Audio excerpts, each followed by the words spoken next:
Hi, welcome to Build Bold Business. Jillian here, and I am here to offer you free, that's right, free business advice Monday through Friday, 11 to 3 p.m.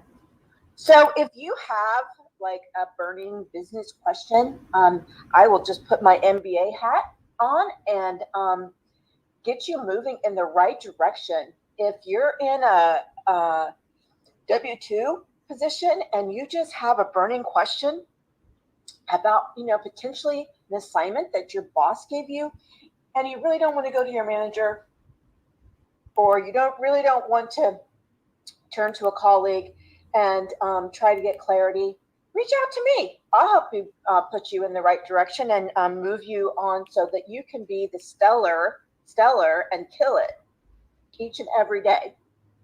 So whether you're a business owner, entrepreneur, or an employee, I've got you covered.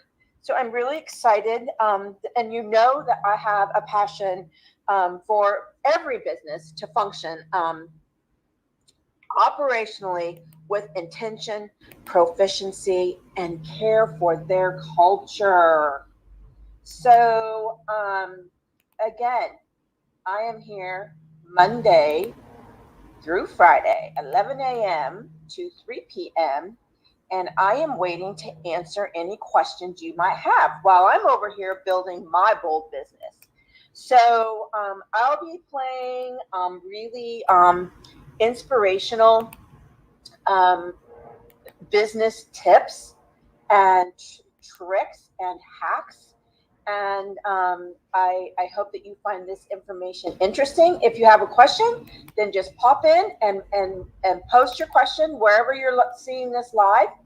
And if it's after hours, go ahead and DM me on Instagram at Live Fiercely Bold, and or shoot me an email at info@buildboldbusiness.com. All right. I hope to see you in the chat today.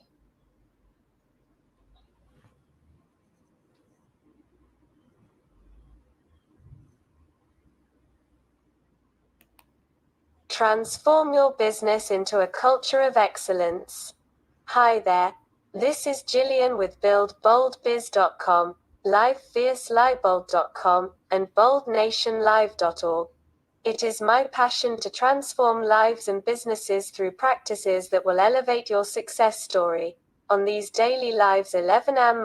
- 3 p.m. I provide free Biz Advise, presentation, and powerful giveaways for those business owners and employees that are stuck in a challenge.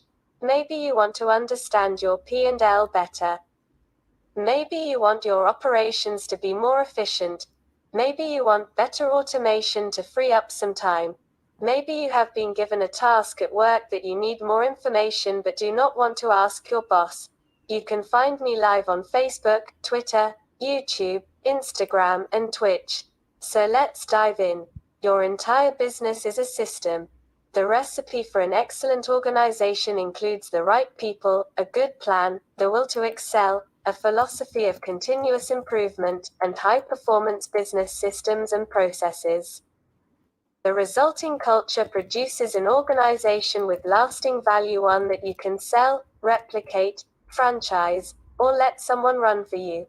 Creating a culture of excellence is like creating a brand. It takes some time, but when it catches on, it is quite remarkable. Transforming your organization, Mr. or Ms. Business Owner, is your number one task. It is the master skill. In describing great companies, Jim Collins said, "The best companies never transform to greatness in one fell swoop. There is no single defining action, no grand program, no one killer innovation, no solitary lucky break, no miracle moment. Sustainable transformations to greatness follow a predictable pattern of build-up and breakthrough.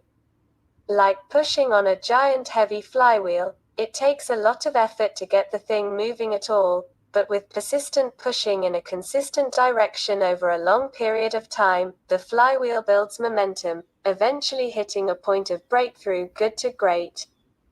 This transformation to greatness, becoming a culture of excellence, requires steady dedication to the development of effective business systems and processes. There is no other way. What is your culture? An organization's culture includes its values, goals, behaviors, language, organizational structure and relationships, ways of talking, dressing and interacting, traditions and rituals, logos and symbols, technologies, processes, and methods for improving behavior and performance. Like snowflakes and fingerprints, no two business cultures are the same. I've seen business cultures of oppression and fear, cultures of disorganization and chaos, cultures with high frustration and turnover of people, all reflecting the values and leadership style of owners and managers. I've also seen cultures characterized by enthusiasm and loyalty, stewardship and accountability, mutual respect and trust, systemized and professional operations, where people love coming to work, all reflecting the values and leadership style of owners and managers. Culture determines success. Thomas Watson Jr., former CEO of IBM, said, "The basic philosophy, spirit, and drive of an organization have far more to do with its relative achievements than do technological or economic resources, organizational structure, innovation or timing." Randy Pennington, results rule. 8. Surround yourself with disciplined people who engage in disciplined thought and who take disciplined action. Jim Collins. When your people are working individually and collectively at their highest potential, even when you are not around, you will have created a remarkable organization.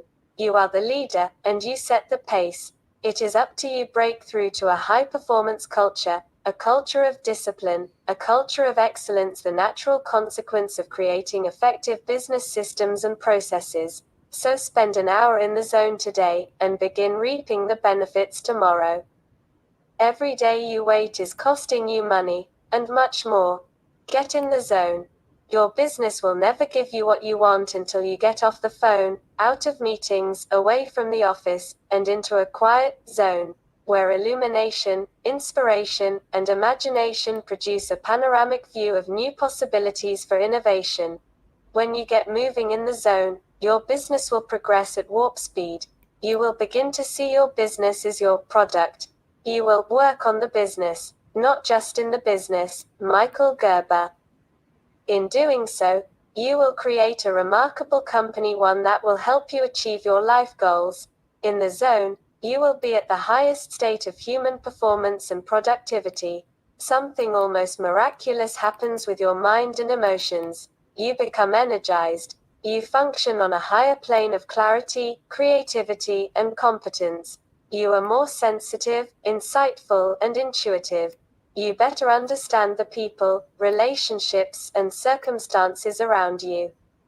In the zone, you will hunger for knowledge and read books written by business masters, seeking all truth that can deepen your understanding and broaden your vision. You will think about your customers, employees, and business processes. You will dream the impossible dream and map out the path to its fulfillment. These essential activities are more than just good management practices. In the zone, they become the catalyst for transforming your business.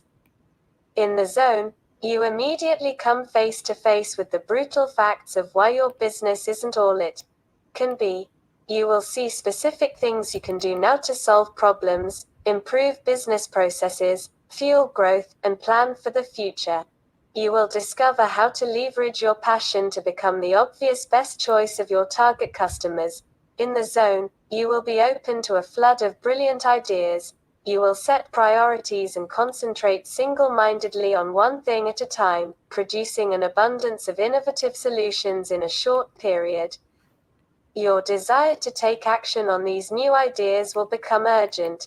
Your energy will escalate as you achieve mission-critical goals and objectives. You will thrill, as things seem to fall into place like never before. In the zone, you will be at the height of your effectiveness and value to the business. You will bring a revitalized spirit to your organization. Your employees will catch on fire. Your customers will take notice. The more time you spend in the zone, the faster your company will reach optimum performance levels, and you will achieve a culture of excellence. Remember, your constant burn of physical and emotional energy at the business leaves little energy for the mental and creative tasks required to work on the business. Get away now. Find a quiet place, perhaps at home, with a computer and a closed door. The best time to enter the zone is early morning when all energy levels are up and when inspiration and creativity seem to flow. Spend 2 hours if you can. You will likely start with some time constraints. Don't worry. Your time in the zone will increase as your business transforms. You will eventually want to spend at least 25% of your working time in the zone. Begin by eliminating some of the personal constraints you bring to the business. Then identify one or two or your greatest business challenges or frustrations. Study any financial data or information you have. Write down what you want the desired results to be. Read a book or two from Amazon.com about marketing, customer service, employee motivation, whatever your challenge is. Ponder and brainstorm potential solutions. Talk to other experts or employees. Once you have a specific purpose, ideas will flow 24/7. You can find me live on Facebook, Twitter, YouTube, Instagram, and Twitch.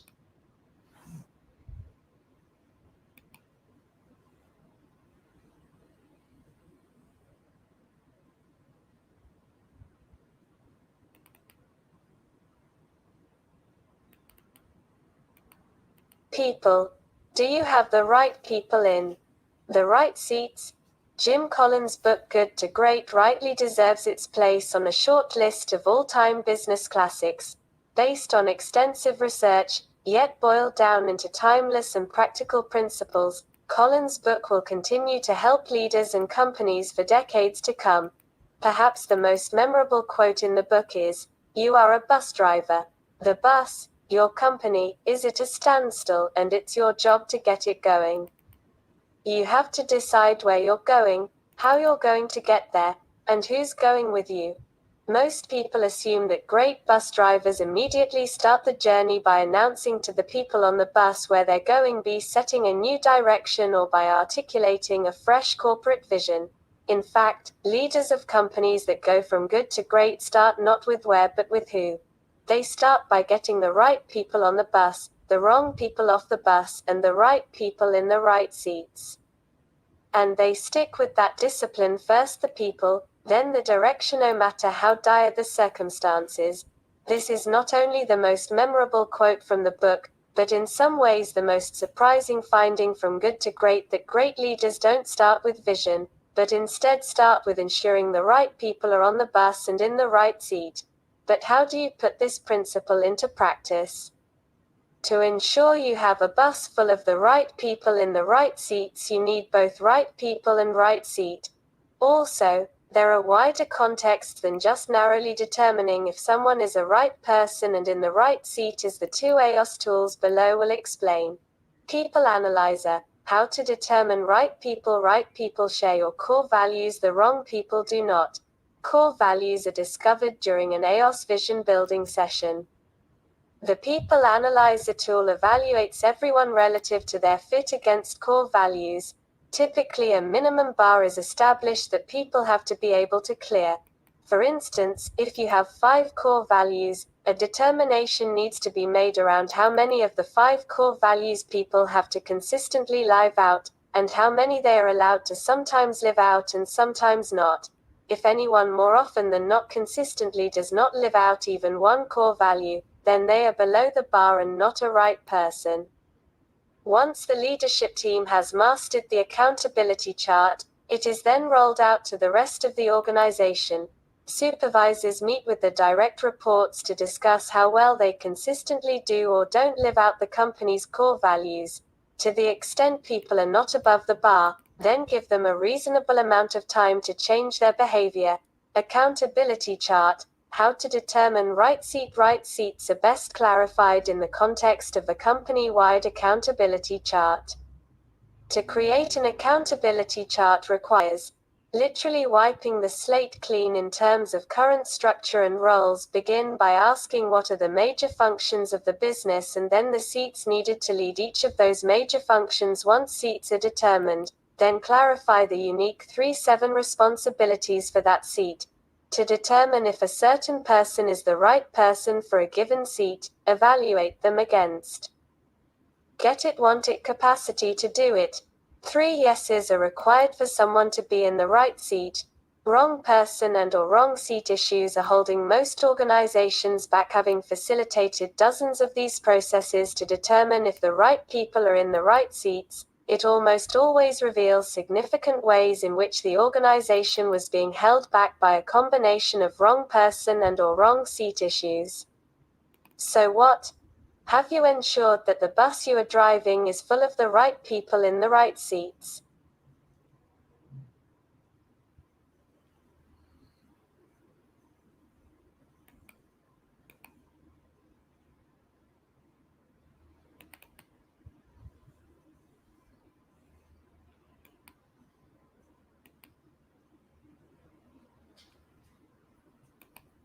Going to be out of the game?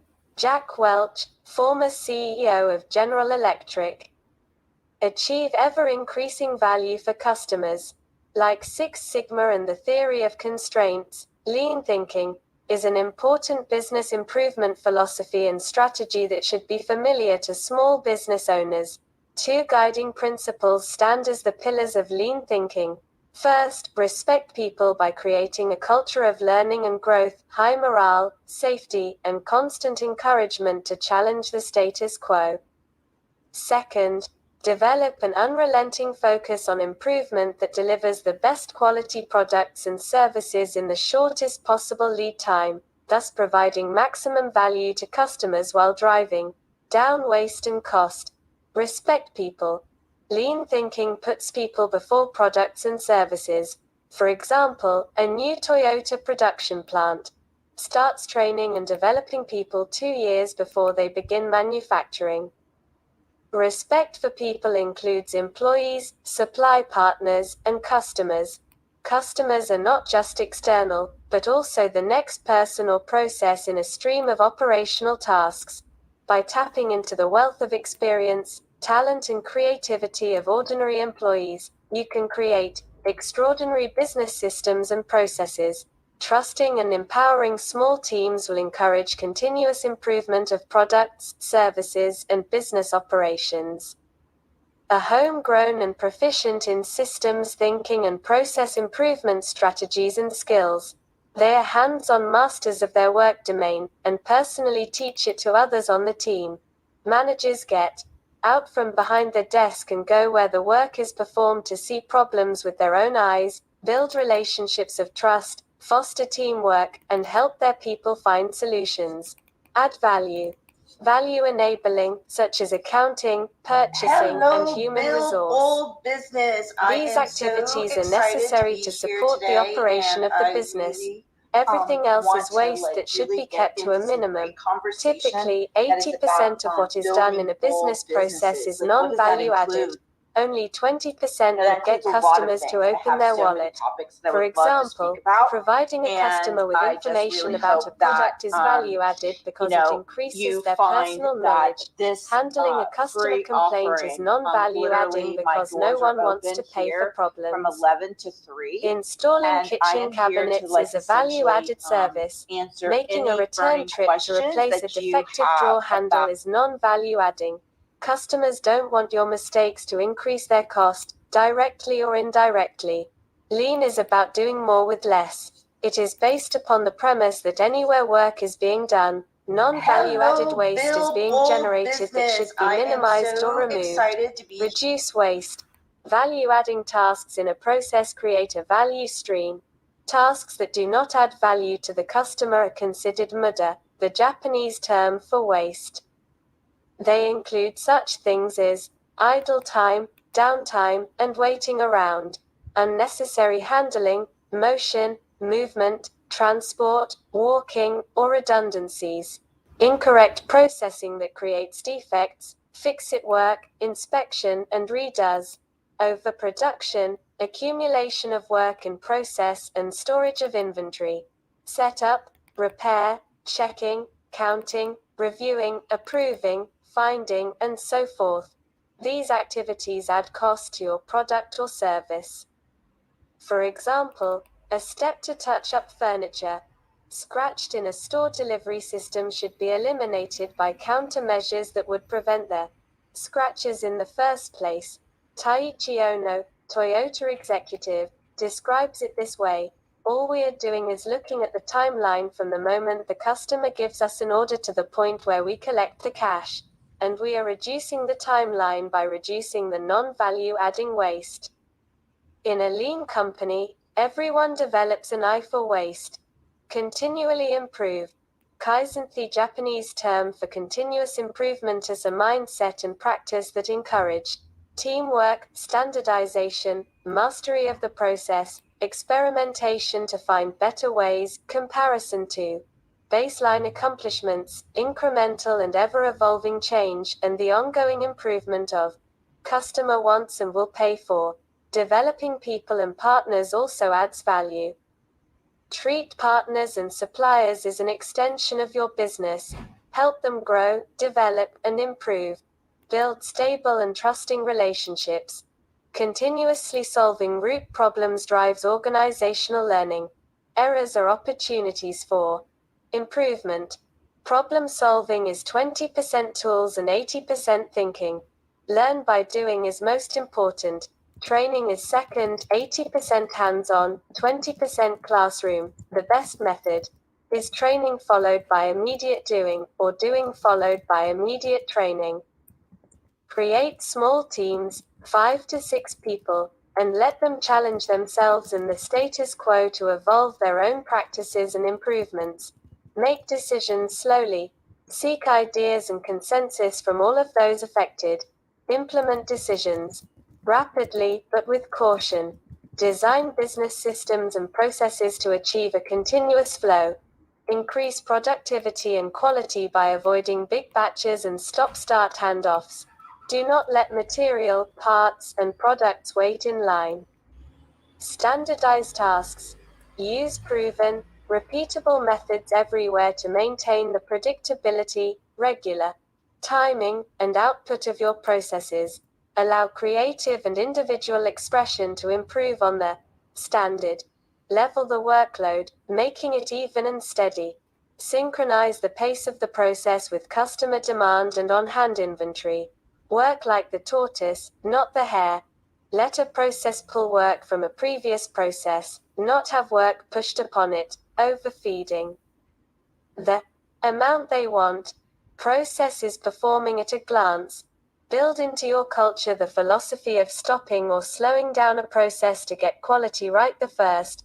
Don't trouble your customers, anyone affected by your work or decisions. Don't force people to do wasteful work. Don't give them defects. Don't make them wait. Don't overburden them. Don't pass along problems. Keep work in process to a minimum. Only build inventory to meet customer demand. Inventory hides problems. Use technology to support, not replace people. Focus on process and people first, then add information, technology to support them. Use low-cost reliable alternatives to expensive new technology. Test technology thoroughly before implementing. Allow customers to pull products, or in other words, do the non-value added tasks themselves. For example, customers can complete their own online order form or pump their own gas. Managers should go observe work where it is performed to understand problems and verify data, Genchi Genbutsu, rather than theorizing or just working from reports. Practice the simple and widely used 5 Whys Kaizen tool to develop problem solving and root cause analysis skills. The challenge of lean. Lean thinking must be practiced every day in a consistent manner to align each business system and process with the needs and goals of the organization. It is a common sense and practical approach to problem solving that is accessible and easily learned by workers at your weekly business improvement workshops. Lean thinking is a strategy that can be used at any level of the organization and applied to any process or work area. It delivers rapid, measurable results. Cartoon source, lean.org. The essence of lean thinking is to constantly challenge the status quo. Ask, why are we doing this? And why are we doing it this way? Repeat the cycle of continuous improvement. As you increase quality and speed, you will lower costs and provide greater value to customers. You will also become a culture of excellence.